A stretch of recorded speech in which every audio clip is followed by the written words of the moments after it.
పాంచజన్యం హృషీకేశో దేవదత్తం ధనంజయ పౌండ్రం దద్మో మహాశంఖం భీమకర్మావృకోదర. శ్రీకృష్ణుడు పాంచజన్యమను శంఖమును, అర్జునుడు దేవదత్తము, భీముడు పౌండ్రము అను శంఖమును పూరించిరి. ఋషికములనగా ఇంద్రియములు, ఈశుడనగా అధిపతి. ఇంద్రియములకు అధిపతిని ఋషికేశుడని అందురు.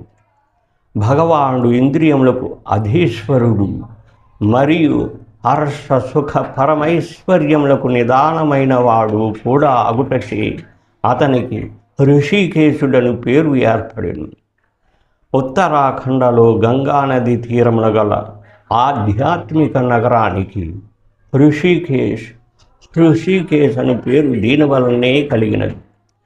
పంచజనుడను పేరు గల శంఖరూపధారియగు రాక్షసుని సంహరించి భగవానుడు అతని శంఖమును స్వీకరించాడు. అందుకే ఆ శంఖమునకు పాంచజన్యమను పేరు కలిగినది. గవర కులములోని శరగడం ఇంటి పేరు గల వారి గోత్రము పాంచజన్య గోత్రం.